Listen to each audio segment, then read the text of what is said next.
হিন্দু শাস্ত্র ও ধর্মীয় রীতিনীতি অনুসারে রাজ্যে ও জাতি জনজাতিদের মিলন উৎসব বাবা গড়িয়া পূজা অনুষ্ঠিত হলো। আগরতলা শহরের বেশ কয়েকটি জায়গাতেই গড়িয়া পূজা অনুষ্ঠিত হয়েছে। Krishnanagar boys club, adviser Chaumuhani এবং অভয়নগর এলাকায় হয়েছে বাবা গড়িয়া পূজা। গড়িয়া পূজা মূলত জনজাতিদের পূজা। এরপরেও ত্রিপুরার জাতি জনজাতি সহ সব অংশের মানুষ এই পূজার আনন্দে মেতে ওঠেন। জনজাতিদের মতে গড়িয়া হচ্ছে বাবা গণেশ। বাংলা বছরের প্রথম মাসে অত্যন্ত জাঁকজমকভাবে এই পূজা হয়ে থাকে। এর আগে অন্য কোনো পূজা হয় না। এরপর পর্যায়ক্রমে অন্যান্য পূজা হয়ে থাকে।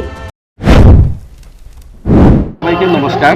আজকে আমাদের এই বিজয় কুমার স্কুল প্রাঙ্গণে কেবিসি ক্লাবের থেকে এই ব্যবস্থাপনায় আমরা প্রতি বছর, গত বছরের নেই, আমরা বাবা গড়িয়া ব্রতী হয়েছি।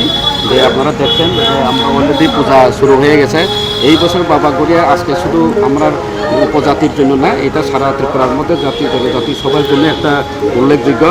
যে প্রতি বছরে আমরা নর্মালি আমাদের যে উপজাতিদের মধ্যে, আমরা ত্রিপুরাদের মধ্যে, যে এই পূজার আগে আমরা অন্য কোনো পূজাই করি না।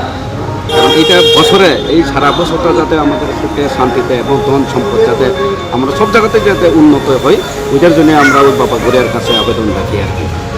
এই বাবা গড়িয়ার উপলক্ষে আজকে সবাইকে সমগ্র ত্রিপুরাবাসীর কাছে আমি আবেদন জানাই এবং সুখে শান্তিতে এবং যাতে ত্রিপুরা রাজ্য এবং আমাদের সবাই যাতে উন্নত এর মধ্যে থাকে, এটাই আমাদের কামনা। রাজ্য ও দেশবাসীর মঙ্গলার্থে সকলের সুখ শান্তির জন্যই জনজাতিরা এই পূজা করে থাকেন। এই পূজাকে ঘিরে জাতি জনজাতি সকল অংশের মানুষের মধ্যে ব্যাপক উৎসাহ উদ্দীপনা প্রত্যক্ষ করা যায়। Bureau report, news prime Tripura.